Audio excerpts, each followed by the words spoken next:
টুকটাক খাওয়া দাওয়া আর বাউল গান শুনতে শুনতে গণদেবতা এক্সপ্রেস যে কখন আমাদের বোলপুর পৌঁছে গেছে আমরা বুঝতেই পারিনি। আমরা এসে নেমেছি বোলপুর শান্তিনিকেতন স্টেশনে। স্টেশন থেকে বেরিয়ে আমরা ধরে নিয়েছি একটা টোটো, যে টোটোতে আমরা যাব ভারত সেবা আশ্রমে। ভারত সেবা আশ্রমে আমরা রুম বুক করেছি। ভারত সেবা আশ্রমের ভিডিও আমার চ্যানেলে ছাড়া হয়েছে, তোমরা দেখে নিও। এবার আমরা যথারীতি রুমে এসে আমরা সবাই ফ্রেশ হয়ে নিয়েছিলাম সাইড সিন গুলো ঘুরে দেখার জন্য। সবার প্রথমে আমরা গেলাম কঙ্কালীতলা। কঙ্কালীতলায় গিয়ে আমরা ফুল মিষ্টি পুজো দেওয়ার জন্য কিনে নিয়েছিলাম। 51 টাকা থেকে ডালা স্টার্ট, 51, 101। দেখো আমি এটা মালা আর কিছু ফুল মিষ্টি নিয়ে নিয়েছিলাম। এটা হচ্ছে মায়ের 51 সতীপীঠের মধ্যে সর্বশেষ সতীপীঠ কঙ্কালীতলা। মায়ের কঙ্কাল পড়েছিল বলে এর নাম কঙ্কালীতলা হয়েছে। এখানে মায়ের কোনো মূর্তি নেই, এখানে ফটোতেই পুজো করা হয়।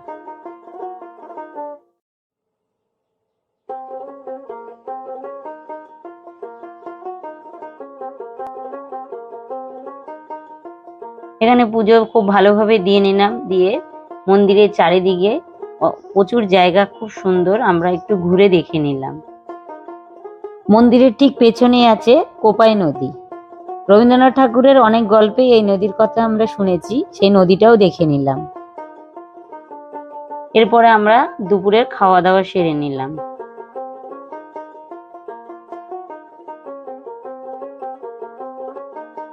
খাওয়া দাওয়ার পরে আমরা রবীন্দ্রনাথ ঠাকুরের সব বাড়িগুলো দেখে নিলাম, যদিও ভেতরে ঢোকা এখন বারণ, বাইরে থেকেই যতটা পারা যায় দেখে নিলাম। আর হ্যাঁ, ভারত সেবাশ্রমের সামনে থেকেই আমরা 5 জনের 800 টাকা সারাদিনের জন্য এক একটা টোটো করে নিয়েছিলাম। আমরা গাইড নিয়ে নিই, টোটোওয়ালা দাদাই আমাদের গাইড করেছিলেন।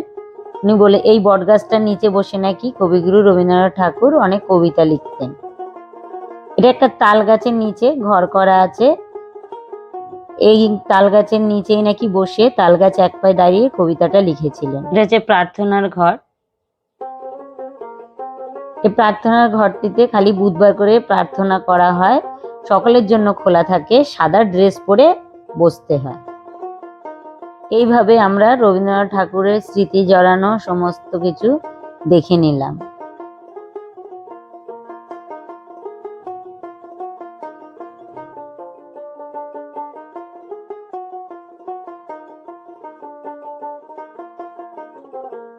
এবার আমাদের টোটো দাদা এসে থামলো মিউজিয়ামের সামনে। মিউজিয়ামে গিয়ে শুনলাম 70 টাকা পার হেড টিকিট, কিন্তু স্টুডেন্টদের জন্য 10 টাকা। তাই আমরা মাধ্যমিকের স্টুডেন্ট নিয়ে গেছিলাম সব, আর মায়েদের 70 টাকা টিকিট আর বাচ্চাদের 10 টাকা পার হেড টিকিট কেটে নিলাম। এটা হচ্ছে মিউজিয়াম। রবীন্দ্রনাথ ঠাকুরকে দেশ বিদেশ থেকে যে সমস্ত উপহার সামগ্রী পাঠিয়েছিল সেই সব সামগ্রী এখানে খুব সুন্দরভাবে সাজিয়ে রাখা হয়েছে।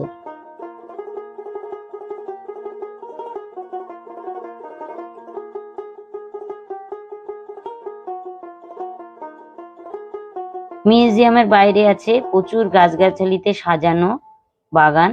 বাগানগুলো চারিদিকটা আমরা ঘুরে দেখে নিলাম।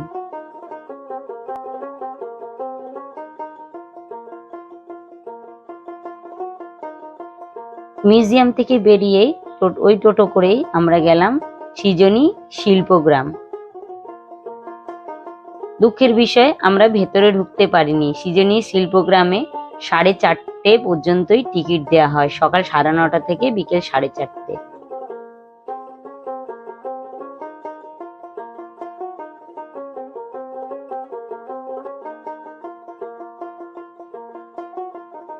ওখান থেকে বেরিয়ে আমরা চলে এলাম সুরুল রাজবাড়ি।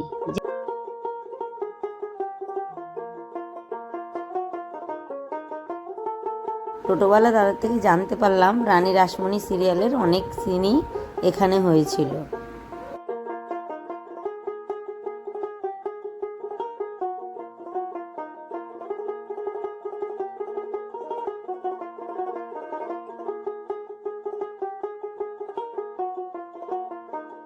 ওখান থেকে বেরিয়ে এলাম আমরা একটা শিবতলা বলে এক জায়গায়, শিবতলা, সেখানে এসে একটু সময় কাটিয়ে নিলাম।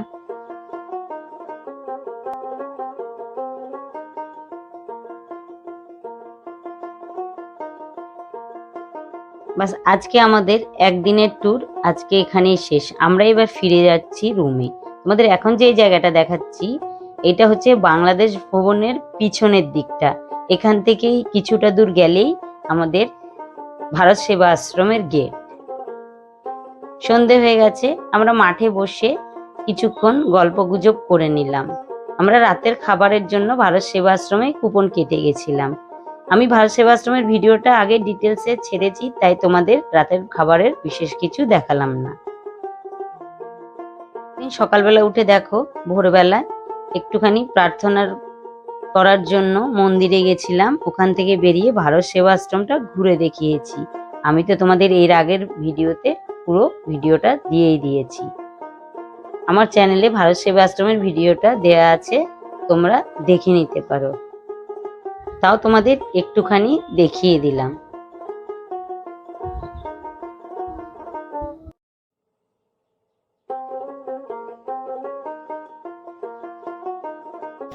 এখন সোনাঝুরির হাটে।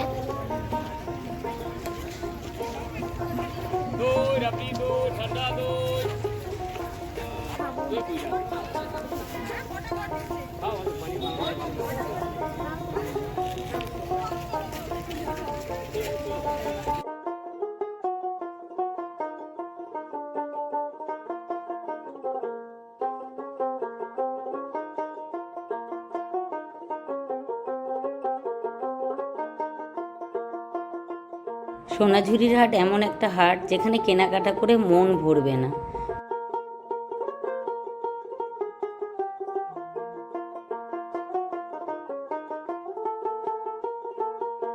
সোনাঝুরির হাট এখন রোজই বসে, কিন্তু শনি রবিবার একটু বেশি দোকানপাট বসে। কেনাকাটা করতে করতে আমাদের পেয়ে গেছিল খুব খিদে। সোনাঝুরির হাটের পাশেই অনেকগুলো রেস্টুরেন্ট আছে, তার মধ্যেই একটা রেস্টুরেন্টে আমরা খাওয়া দাওয়া করে নিলাম।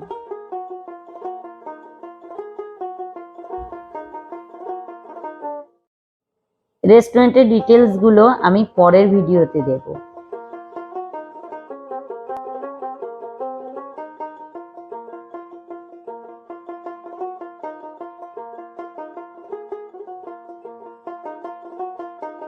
মাটির থালা, তার ওপর পদ্ম পাতা, আর প্রত্যেকটা সবজি আমাদের মাটির বাটিতেই সার্ভ করে।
সোনাঝুরি হাট থেকে আমরা চলে এলাম স্টেশনে। স্টেশনের পাশেই আছে গীতাঞ্জলি মিউজিয়াম।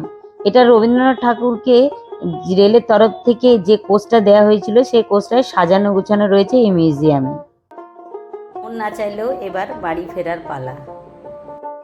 আমাদের যে জায়গাগুলো এই ভিডিওতে দেখাতে পারিনি সেটা হচ্ছে শালবনী, বুদ্ধ মূর্তি, শিল্পগ্রাম আর প্রকৃতি ভবন।